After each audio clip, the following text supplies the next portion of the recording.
So we're with Steve Davies, who's the Public Affairs Director of NatureWorks, who are, of course, the world's largest producer of PLA. Now, PLA is biodegradable, it's also recyclable, and it's also currently the most used bioplastic solution. This association, by and large, has companies that produce biodegradables or drop-ins, recyclable materials. You do both. Do you think both those sides of the bioplastics world can coexist comfortably together for how much longer? Absolutely, I think they can and should coexist. I mean, more broadly, we think that the whole plastics and bioplastics market is going through an evolution where 15 years ago it was all about biodegradability. 5 years ago it was all about low carbon footprint, bio-based. And we're now, I think, in what we like to think of as the third era of bioplastics, where it's no longer bioplastics versus plastics. Bioplastics and plastics are sort of morphing. You see bio-PET, bio-PE. Plastics are remaking themselves bio because long term that is about all there's going to be is bio-based carbon. So this is a vital forum, I think, for the foreseeable future, but long term, and this has already happened in the US, the Bioplastics Association is under the umbrella of the Plastics Industry Association. Oh. It's not an us versus them, but it's part of the broader plastics community, where bio and bio, whether it's bio-based or biodegradability, those are becoming what we think they long should have been, which is simply attributes of the plastic. There's performance attributes. A performance attribute is what happens in terms of biodegradability or recyclability. Another attribute is the carbon footprint, bio-based. So we see bioplastics and plastics morphing, and bio-based and biodegradability, again, just becoming one more attribute, one more spec on the spec sheet of a performance material, which is what we're working hard to produce. Well, no, that's a very interesting answer, and it begs a question. You are a stalwart of this association. Do you think this association will even exist in 10 years' time? I think for 10 years, but longer term, I think long term, no. Plastics and bioplastics are becoming one. So it's a vital forum today for a fledgling industry where it helps nurture startups and sort of it helps really bring the conversation in one side, one room, which is needed right now. But long term, no. I mean, that will be a sign of its maturity. So this association is there really as a booster rocket to get the bio alternative into the mainstream. In the here and now, though, of course, there is a separate and PLA-specific conference run by this association in Munich.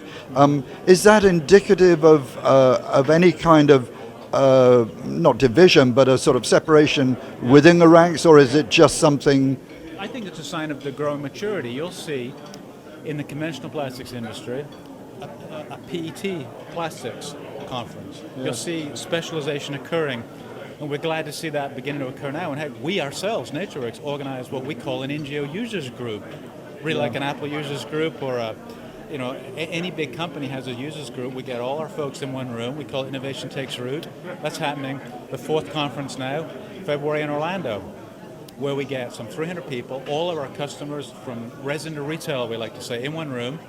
We break out into specialized tracks. We talk about food service, rigid packaging, non-wovens, textiles, durable products.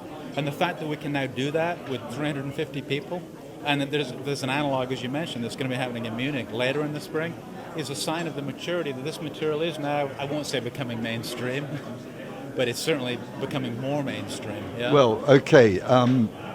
Here's a question then. If it is becoming so mainstream, there's no recognized recycling facility within the recovery stream, certainly here in Germany at the moment, presumably throughout Europe. Why is that? It's a simple artifact of the fact that we're 10 years in the market and we're now getting to a point where we have enough mass to start to recycle.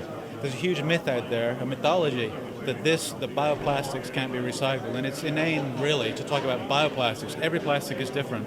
PLA, the NGO grades we make, are imminently recyclable. On a post-industrial scale, they're being recycled by our customers every day.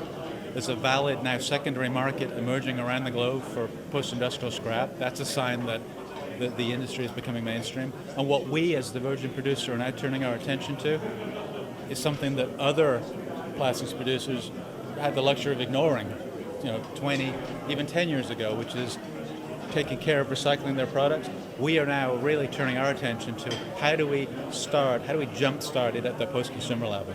And long story short, we have some models for doing that, both in Europe and the US, where we're doing essentially what the bottle industry did many years ago. We're really And sorry to interrupt, but into what applications? Because, I mean, for example, rPET, conventional oil-based rPET, PET, will go back into the food and the beverage stream. Can our PLA go back into food? ultimately, absolutely. Remember, rPET didn't do that when it started. No. Right? It started not going and handling the hurdle, if you will, of food contact. Here's an application, a key one. And a new application for us, the 3D printing market now, is using NGO as the major substrate as an alternative to ABS. People don't like the styrene in ABS, and when they print at home, they don't like the odor. It's a great performance attribute. We've already played around with putting recyclate into this. It works very well. It's a performance application where the properties of the NGO work very well. A logical home for recyclate to begin with.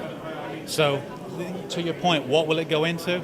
Numerous applications we see don't need to be food grade right away. Well, 3D is a very exciting sort of new departure for you. And actually, I mean, we tend to look at this from a packaging perspective, but I know 30% of your output goes into the textile industry, for example. How is packaging still an important market for you? Absolutely. I mean, it's really 30%, as you said, is the number, very rough terms, for the fibrous industry, and a lot of that is non-wovens growth. But the flywheel of the business is still packaging, which continues to grow steadily. We were seen early on very much as a logical PET replacement. What's interesting to us now is there's a lot of interest in polystyrene replacement. I mean, here's a classic application. This one, where many brands want to get away from polystyrene. Danone led the way in this form, fill, seal application. NGO here, this is not a green play, this is a performance play, where you can down gauge, you can get better packaging, what is called shipping yields, less breakage. That's what we want to hear, is where is the performance fit? We're really not out here peddling green, we're peddling price competitive performance. I'm so glad you said that, because would you feel more comfortable to shed that kind of environmental tag? I mean, I know, for example, a lot of your feedstock is GM crop, which does upset some people. Would it be better? You're arguing as a better form of plastics, full stop. We're not interested to shed the enviro argument. It's a key pillar of our value proposition, but it's one of three legs, right? This performance is absolutely key. Cost is another. There's a consumer connection that they want to get away from fossil, and enviro credentials are key. But enviro credentials on their own don't a product sell, right? It's performance and cost, which is what we're after. To your point on feedstocks, yes, we're about a diversified portfolio of feedstocks, whatever is locally abundant. In the big picture, of course, we're about converting carbon in the atmosphere to a performance material, chemical intermediate or plastic. How we capture that carbon, right now we do it by, if you will, growing plants, harvesting the plants. Do we need to do that long term? We don't think so. And what we're looking at and what we're excited about longer term is routes where we can completely sidestep that agricultural route potentially. So more to come on that. So you could become laboratory-based rather than land-based? You said laboratory-based? I would say it would still be it would be commercially based, but there does not need to be a land use step. For example, we formed a partnership with a California startup back in June, where we partnered, and they will help us basically convert methane, any methane, from landfill, from wastewater treatment, from AD plants, into lactic acid. Will it work? Not sure, but we put in place a 5-year program to develop that technology to go from another greenhouse gas, methane, to lactic acid. If it works, a whole nother option for those geographies where methane is prevalent. But again, we don't see one right feedstock. For us, it's about a diversified portfolio of feedstocks, which in the U.S. today is a cornstarch, and we offer solutions today to address brands' concerns around the agricultural practices in the U.S. But you're basically redefining what we mean by sustainable. And redefining what we mean by bio, really. Bio doesn't need to be plant-based. Biogenic carbon is carbon in the atmosphere. Steve, thank you very much. Thank you.